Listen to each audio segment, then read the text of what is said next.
Bonjour à tous et bienvenue sur le podcast d'Edmond FLE, français langue étrangère. Aujourd'hui, je vais vous parler d'un sujet qui est le langage des jeunes. D'abord, avant de vous présenter ce vocabulaire qui est utilisé, une petite précision concernant ce langage des jeunes, qui est une spécificité que je pourrais qualifier d'internationale, c'est-à-dire que tout ce vocabulaire appartient uniquement au groupe privé des jeunes. Et ce vocabulaire, de manière générale, a une durée de vie qui est très limitée. Et quelle est la durée pour l'emploi exactement de ce vocabulaire? C'est-à-dire que à partir du moment où les adultes sont capables de comprendre un de ces mots de vocabulaire, automatiquement, il est supprimé du vocabulaire qui appartient donc au groupe des jeunes et il est remplacé automatiquement par un nouveau mot que, à nouveau, les adultes ne peuvent pas comprendre. C'est ce qui donne justement cette durée de vie qui est très limitée pour ce vocabulaire. Je le précise, aujourd'hui, nous sommes le 21 mai 2021 et je me suis renseigné auprès de ma nièce, qui a 19 ans, pour savoir justement qu'est-ce qui était à la mode exactement en ce moment. J'ai découvert d'ailleurs que certaines expressions que je connaissais n'étaient déjà plus utilisées et avaient été remplacées par autre chose. Donc aujourd'hui, j'ai ma petite fiche avec moi puisque, comme vous pouvez le voir, je ne fais plus partie de la catégorie des jeunes. J'ai dû faire de nombreuses recherches sur Internet, etc. Et avec l'aide de ma nièce, j'ai pu établir une liste du vocabulaire, en tout cas, qui est utilisé le plus fréquemment chez les jeunes.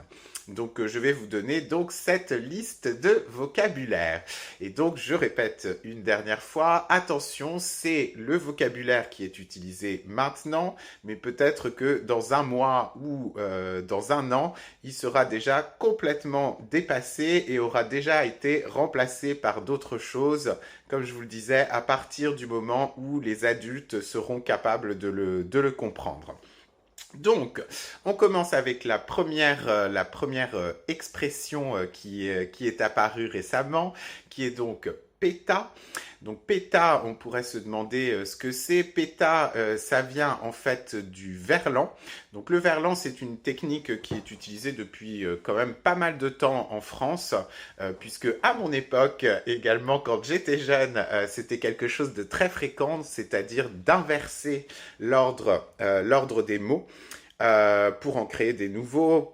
À mon époque, par exemple, nous avions meuf qui était la version à l'envers du mot femme. Comme vous le voyez, les deux prononciations sont complètement différentes. On a beaucoup au départ de difficultés justement à pouvoir comprendre et réussir à remettre dans l'ordre pour réussir à comprendre justement ce que ça veut dire. Pour revenir à cet exemple que je vous ai donné à l'instant de PETA, PETA, comme je vous le disais, c'est du verlan qui veut donc dire taper. Et dans ce cas-là, vous avez par exemple, pour vous donner un petit exemple, elle m'a péta ma veste, ce qui veut dire, dans ce cas-là, elle m'a volé ma veste. Ok, ça c'était la première expression. Ensuite, on a comme nouvelle expression également de ouf. Qui s'utilise comme un adverbe. De ouf, à quoi ça sert? C'est pour renforcer une situation. Ça vient également du verlan. Ouf, normalement, c'est fou. Et ça veut dire qu'on fait quelque chose vraiment à fond. ou vraiment, justement, comme je viens de l'utiliser. Ensuite, on a une expression qui est assez courante et qui, à mon avis, maintenant ne va pas tarder à bientôt disparaître du langage des jeunes spécifiquement, puisque même moi, je l'utilise.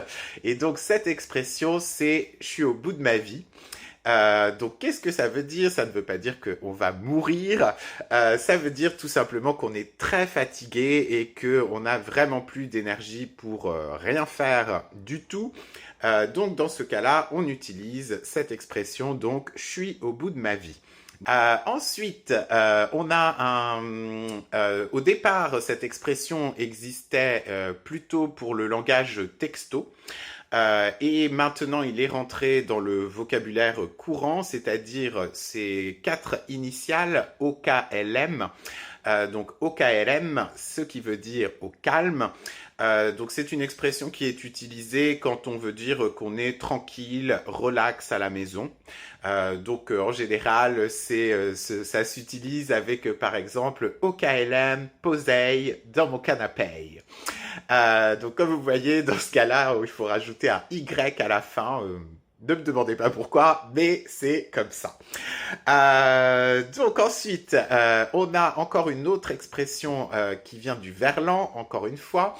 Donc celle-ci, c'est kécho. Et donc, kécho, qu'est-ce que ça veut dire? Ça veut dire, si vous le remettez dans l'ordre, choqué. Et donc, si vous êtes choqué par une situation, dans ce cas-là, il faut utiliser je suis kécho. Ensuite, vous avez également une autre expression qui au départ n'existait que dans le langage texto-SMS et qui a été également intégrée dans la langue orale. Et donc celle-ci, c'est JPP. C'est donc l'abréviation de j'en peux plus. Donc un petit peu la même chose que quand on est au bout de sa vie également. C'est à peu près la même chose. Donc vous pouvez utiliser soit l'un ou soit l'autre. Ensuite, nous avons une poucave. Donc, si je traite quelqu'un de poucave, t'es une poucave. Qu'est-ce que ça veut dire? Ça veut dire que cette personne est une balance ou qu'elle m'a trahi. Donc, une poucave. Ensuite, nous avons un terme, celui-là qui existe déjà depuis pas mal d'années, qui est s'enjailler. Et s'enjailler, qu'est-ce que ça veut dire? Ça veut dire faire la fête. Donc, par exemple, samedi, je vais m'enjailler avec des potes. Voilà. Ensuite, nous avons encore cette fois-ci, c'est une abréviation uniquement, qui est donc IAR.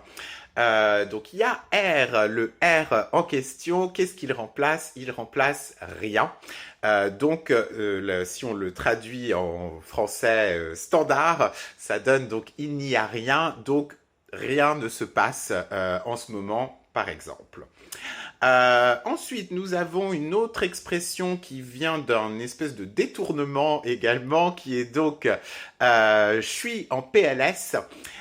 Donc PLS, normalement, ça veut dire position latérale de sécurité. Donc c'est si, par exemple, quelqu'un a eu un accident de la route et que vous le mettez donc dans cette position de protection, on appelle donc cette position PLS. Et donc, qu'est-ce que ça peut bien vouloir dire dans ce contexte en disant qu'on est en PLS? Eh bien, ça veut tout simplement dire qu'on est vraiment, on ne se sent vraiment, vraiment pas bien du tout.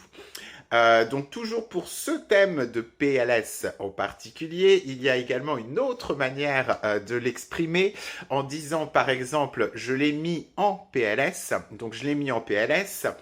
Ce qui vous donne dans ce cas-là que vous venez d'humilier quelqu'un.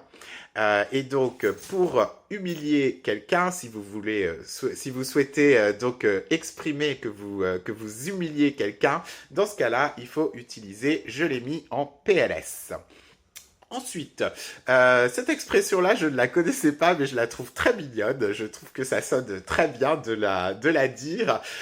Qui est donc cette expression faire quelque chose en soum soum.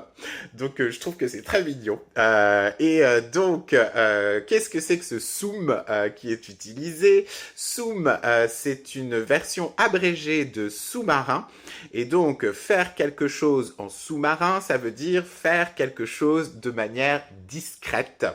C'est donc faire quelque chose en soum soum. Ensuite, on a une nouvelle expression également qui est apparue, qui est zoner dans le tiek. Donc zoner, c'est quelque chose qu'on utilise déjà depuis pas mal de temps. C'est donc le fait de errer, de divaguer, etc. Et le tiek, c'est donc une nouvelle expression qui est apparue, qui veut dire en langage standard le quartier. Donc zoner dans le tiek, ça veut dire errer dans les rues de son quartier. Ensuite, nous avons une autre expression également qui appartenait à la base au langage texto et qui a été incorporée directement dans la langue orale. Et donc cette expression, c'est askip. Qui est également une réduction d'une phrase entière qui est donc normalement à ce qu'il paraît. Et donc ce à ce qu'il paraît a été juste réduit à cette expression donc qui est askip. Ensuite, nous avons une nouvelle expression également qui est apparue et que je ne connaissais pas non plus, qui est donc « je suis rapta ». Et qu'est-ce que ça veut dire que ce rapta? Ça veut dire qu'on est très alcoolisé ou qu'on a fumé beaucoup, mais pas que des cigarettes. Ensuite, nous avons une autre expression qui, cette fois-ci, est du verlan combiné également à un mot qu'on a importé, de la langue anglaise, qui est donc l'expression en deux spi. Donc la même chose, c'est également un adverbe. Et donc deux spi, c'est la version verlan de speed. Et donc, ça veut dire qu'on fait quelque chose rapidement. Je tourne ma petite note avec toutes mes expressions. Ensuite, nous avons une nouvelle expression également qui est donc « ça prend sa vie ». Donc ça prend sa vie, qu'est-ce que ça veut dire? Ça veut dire que quelque chose prend beaucoup de temps. Ensuite, nous avons « je te banne ». Donc, je te banne, c'est également une abréviation d'un verbe en particulier qui est donc le verbe bannir. Et donc, si on reprend cette expression, je te bannis, ça veut dire que on demande à la personne de garder définitivement ses distances avec nous et de nous oublier. Donc, je te banne. Ensuite, nous avons être frais, donc je suis frais, qui veut dire, dans ce cas-là, c'est assez simple, dans ce cas-là, ça veut juste dire qu'on se sent bien. Ensuite, nous avons une autre expression qui est donc, encore une fois, une réduction d'une expression entière, qui est donc balek. Et donc, balek, dans ce cas-là, attention, c'est une expression vulgaire, puisque ça veut dire en version entière, je m'en bats les couilles, ce qui veut dire que dans cette situation-là, vous n'accordez absolument aucune importance à ce qui se passe ou à ce qui se dit, et que vous n'avez absolument aucun intérêt à apprendre cette chose ou cette situation. Ensuite, nous avons une autre expression qui est donc c'est déclassé. Donc c'est déclassé, c'est quelque chose en fait. Attention pour celui-là, on pourrait penser que c'est l'inverse, mais pas du tout.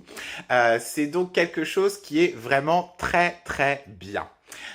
Donc si par exemple vous avez des nouveaux vêtements, etc., c'est possible qu'un jeune vous dise c'est déclassé. Donc attention, dans ce cas-là, ça ne veut pas dire que c'est de mauvais goût, mais tout le contraire, justement, que c'est très très bien. Ensuite, nous avons comme expression également faire crari. Donc, frère Crary, qu'est-ce que c'est que cette expression? Alors, je ne connais pas l'origine. Je ne pense pas non plus que ce soit du verlan parce que j'ai essayé de le remettre dans l'ordre et ça ne donnait toujours rien. Donc, faire Crary, qu'est-ce que c'est? C'est en fait cela raconter, cela jouer également comme on utilisait il y a quelques années, ou faire semblant de faire quelque chose en fait. Ensuite, nous avons comme expression passer crème.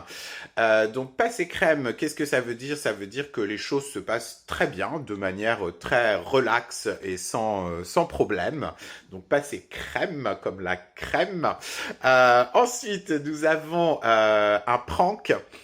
Donc un prank, qu'est-ce que c'est? Ça vient également de l'anglais, ça vient du verbe prank. Donc comme il y a par exemple pour les prank calls. Et donc dans ce cas-là, qu'est-ce que ça veut dire en version française? Un prank, c'est une blague en fait. Ensuite, nous avons un mot qui est utilisé déjà depuis très longtemps, qui est donc mytho, et donc qui est l'abréviation d'un autre mot qui existe, donc qui est mythomane, qui est donc la maladie justement des gens qui ne peuvent pas s'empêcher de mentir. Donc, dans ce cas-là, maintenant, c'est uniquement abrégé à cette expression donc de mytho. Ensuite, à peu près dans la même sonorité, nous avons michto. Donc michto, qu'est-ce que c'est? C'est quelqu'un en fait qui reste avec des gens parce qu'il est uniquement intéressé par l'argent. Donc c'est très spécifique, mais ça vient également d'une ancienne expression qui existait avant, mais qu'on n'utilise plus dans le vocabulaire moderne, qui est une michetonneuse. Donc voilà. Ensuite, il me reste encore quelques petites expressions. Donc la prochaine, c'est éclaté. Donc c'est éclaté, on pourrait penser que ça sonne plutôt comme quelque chose de positif, mais non, pas du tout. Dans ce cas-là, ça veut dire que c'est vraiment très très très mauvais. Et enfin, donc nous avons plusieurs expressions pour exprimer que quelque chose nous a vraiment fait beaucoup rire. Et donc pour ce cas-là, vous avez plusieurs options possibles. Donc il y a soit je suis morte, soit ça m'a tué, ou soit je suis dead. Et donc là, dans ce cas-là, comme vous pouvez le voir, c'est la version anglaise qui est utilisée pour mort. Voilà, donc c'était toute cette petite liste du nouveau langage qui est utilisé actuellement par les jeunes. Donc comme je vous ai dit, attention, ce vocabulaire fait partie vraiment de la catégorie du vocabulaire qui est vraiment éphémère, puisque à partir du moment où il est compris par les adultes, il est supprimé et remplacé par une nouvelle expression. Si vous êtes intéressé pour prendre des cours avec moi par Skype ou par Zoom, je vous invite à rejoindre ma page internet www.edmondfle.com. Il ne me reste plus qu'à vous remercier infiniment d'avoir suivi ce podcast et je vous dis à très bientôt. Bye bye.